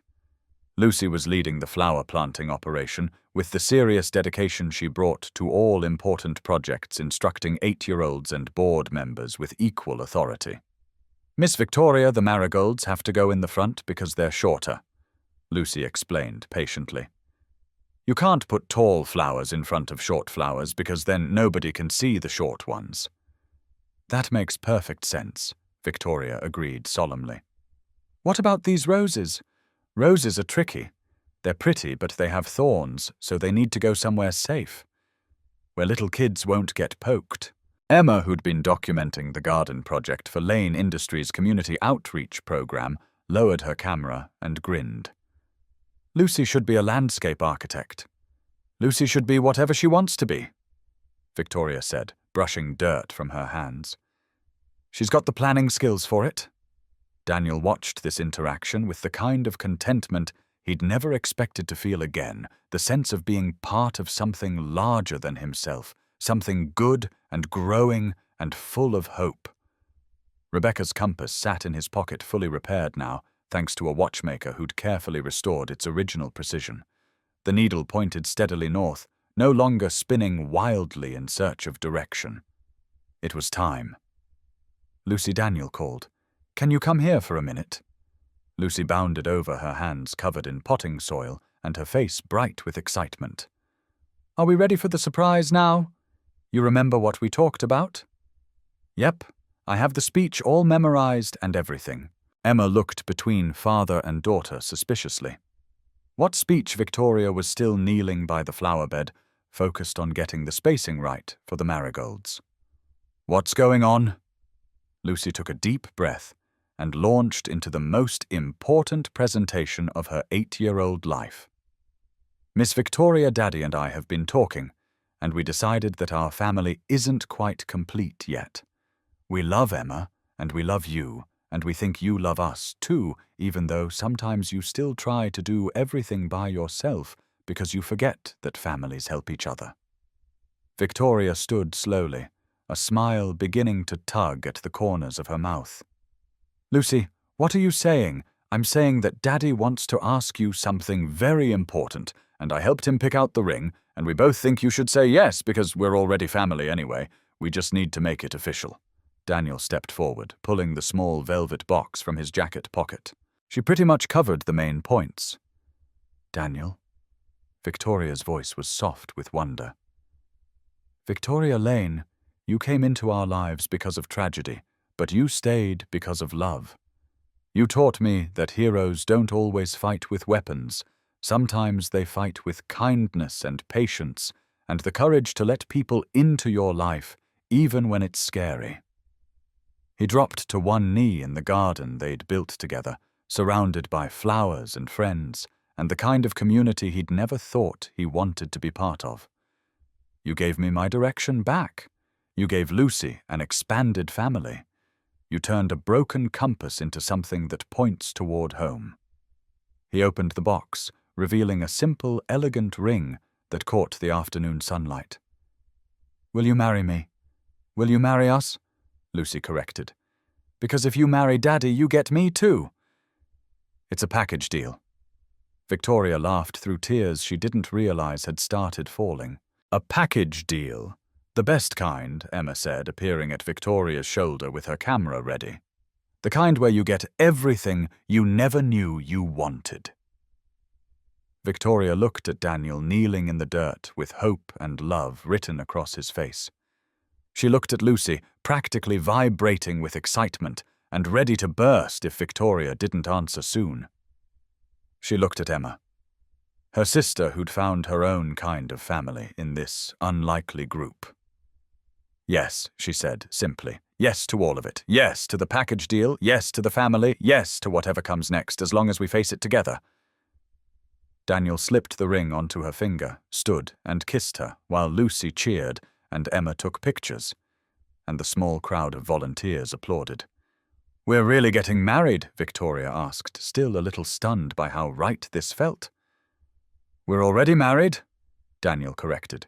"We just need the ceremony to make it legal." When Lucy tugged on Victoria's sleeve, "We were thinking spring.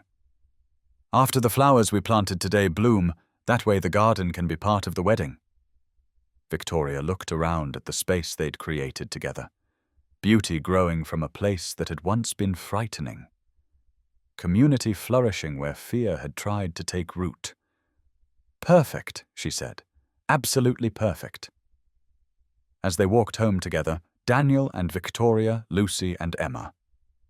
A family that had found each other through crisis and chosen each other through love. Rebecca's compass pointed steadily toward the future they were building together. The wedding took place 6 months later in the community garden, exactly as Lucy had envisioned. Spring had transformed their memorial space into something magical. Marigolds blooming in neat rows, roses climbing carefully placed trellises, and everywhere the evidence of life growing from careful tending.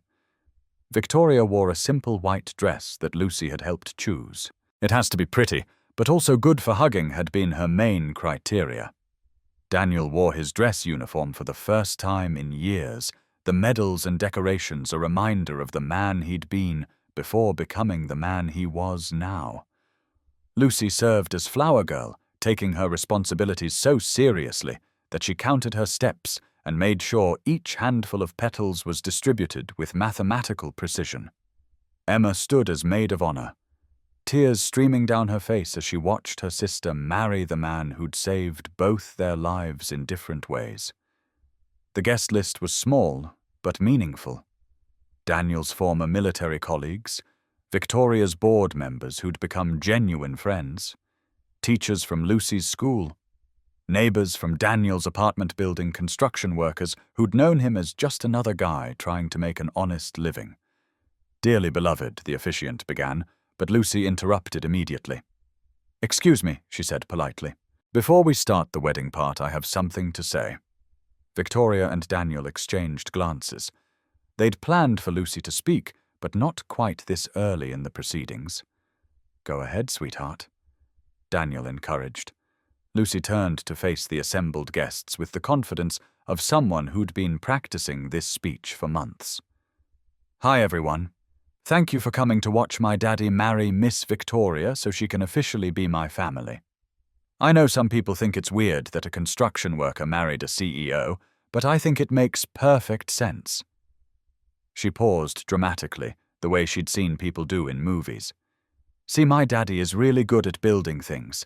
He builds houses and bridges and stuff for his job, but he also built our family back together after my mummy died. And Miss Victoria is really good at running things and making sure people are safe and happy. So together they can build and run a family that's really, really good." The crowd chuckled softly, charmed by 8-year-old wisdom. Also, Lucy continued, "Miss Victoria makes Daddy smile the way he used to smile in pictures with Mommy, and Daddy makes Miss Victoria laugh, even when she's stressed about work stuff. And they both make me feel like the luckiest girl in the world because I get to have the best family ever." She looked up at Daniel and Victoria. "So I think you should get married right now, please, because I'm very excited to officially be Victoria Rivers." The ceremony that followed was simple, heartfelt, and occasionally interrupted by Lucy's helpful commentary. "Don't forget to kiss her daddy, and make sure you mean it when you say forever." Daniel's vows were brief but powerful, Victoria. "You taught me that love doesn't replace what we've lost. It makes room for what we're meant to find. You are my second chance, my true north, and the answer to prayers I was afraid to pray." Victoria's vows made everyone cry. "Daniel, you saved my sister's life, but you saved my life too. You showed me what family really means, what home really feels like, and what it's like to be loved, not for what I can do or what I can provide, but simply for who I am. Lucy, you're not just getting a stepmother, you're getting someone who already loves you, like her own daughter." When they kissed, as husband and wife, Lucy cheered so loudly that birds scattered from nearby trees. 2 years later, the house in the suburbs had a big backyard where Lucy could practice her softball swing and space for the garden Victoria had insisted on planting. Daniel's construction work had evolved into a consulting firm that specialized in security-conscious building design, while Victoria had restructured Lane Industries to focus more on community development and less on corporate isolation. Emma was finishing her master's degree and spending most weekends at the house, claiming she needed Lucy's help with her thesis, but really just wanting to be part of the family that had saved her in more ways than one. On this particular Saturday morning, Daniel was making pancakes while Victoria sat at the kitchen table with their 3-month-old son James, trying to feed him baby food that he seemed more interested in wearing than eating. "He's definitely your child," Victoria said, as James grabbed the spoon and flung pureed carrots across the kitchen. "Stubborn and determined to do everything his own way. He gets that from his mother," Daniel replied expertly, flipping pancakes while monitoring the chaos. "I'm easygoing." "You're many wonderful things, Daniel Rivers, but easygoing isn't one of them." Lucy bounded into the kitchen, still in pajamas, but already full of energy for the day. "Is baby James eating his breakfast or decorating the kitchen with it?" "Little bit of both," Victoria admitted. "Can I help feed him? I'm really good with babies now." Lucy had appointed herself James's official big sister, and took the job as seriously as she'd once taken apple selection. She'd read every book about baby care that the library had practiced with dolls, and created detailed schedules for feeding times and nap routines. "After you eat your pancakes," Daniel said, setting a plate in front of his daughter. "Deal." "Oh, and Daddy," Mrs. Chen called. "She wants to know if you can teach another safety class at the community center next week. And Mr. Williams from Emma's college wants to talk to you about doing security consulting for their campus." Daniel looked at Victoria, who nodded encouragingly. His work had evolved beyond personal protection into something broader. Teaching people how to keep themselves and their families safe, designing buildings that prioritized security without sacrificing openness, consulting on community safety programs. "Tell them I'll call back after breakfast," Daniel said. "And Daddy, Miss Rodriguez from the school district wants to know if Miss Victoria can speak at the career fair next month about being a successful businesswoman. I'll add it to the calendar." Victoria said, bouncing James gently as he grabbed for her hair. Lucy took a large bite of pancake, chewed thoughtfully, then announced, "I think our family is really good at helping other families." "What do you mean, sweetheart?" Daniel asked. "Well, you teach people how to stay safe, and Miss Victoria helps companies be better, and Emma studies how to help kids learn better, and I'm going to be a teacher when I grow up, so I can help kids too. It's like we're all in the helping business." Victoria and Daniel exchanged the kind of look that married couples perfect over time. Amazement at their daughter's insight, pride in the person she was becoming, and gratitude for the life they'd built together. "You're absolutely right," Victoria said. "We are in the helping business." "The family business," Daniel added. That afternoon, Daniel found himself in the backyard, pushing James in his swing, while Victoria and Lucy worked in the vegetable garden. Emma was reading in a lawn chair, supposedly studying, but actually just enjoying being part of the domestic chaos. Rebecca's compass sat on the patio table, no longer carried daily, but still treasured, still perfectly calibrated. Next to it was a photo from their wedding day, all four of them laughing at something Lucy had said, surrounded by flowers and community and love. Daddy Lucy called from the tomato plants. "Come help us." Victoria planted the seeds too close together, and now we need to transplant some of them. "Crisis management," Victoria said cheerfully. "My specialty." "Family management," Daniel corrected, lifting James from his swing.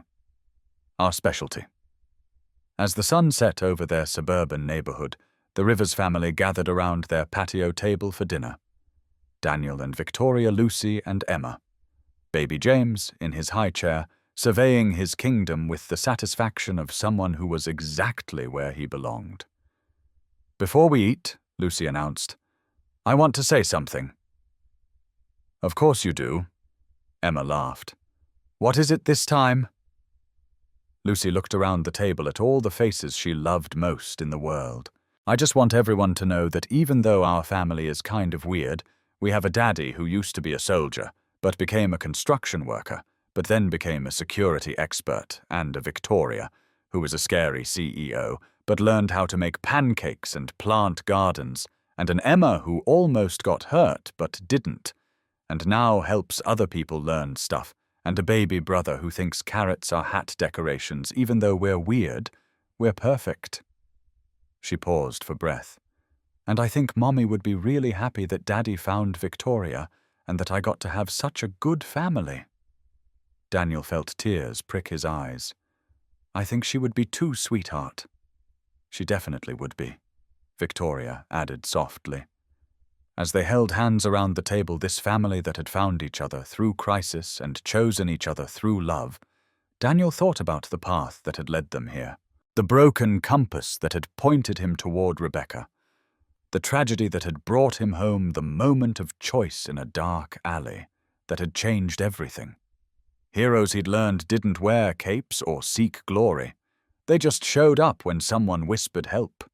They carried broken compasses and made pancakes with too much syrup. They turned CEO offices into safe spaces and quiet neighborhoods into communities. They took scared, lonely people and helped them remember what family felt like. Daddy Lucy said, squeezing his hand, "What are you thinking about?" Daniel looked around the table at his wife, his children, his chosen sister, his chosen life. Just thinking about how sometimes the best adventures are the ones you never planned. "Like us?" Lucy asked. "Exactly like us." As Portland's lights began to twinkle in the distance and the last rays of sunlight faded into evening, the Rivers family began to eat their dinner, imperfect, chaotic, absolutely right. Sometimes heroes don't wear capes. Sometimes they just carry broken compasses, make pancakes with too much syrup, and show up when someone whispers help. They're not looking for glory. They're just looking for home. And sometimes, if you're very lucky, they save you in every way a person can be saved. If you believe true heroes live quietly among us, please hit that like button and subscribe to our channel for more inspiring stories like this one. Share this video with someone who could use a reminder that courage comes in many forms and that the best families are often the ones we choose. What did you think of Daniel and Victoria's story? Let us know in the comments below and tell us where you're watching from around the world. Until next time, remember that sometimes the most ordinary people do the most extraordinary things, and that love has the power to heal even the deepest wounds. Thank you for watching, and we'll see you in the next story.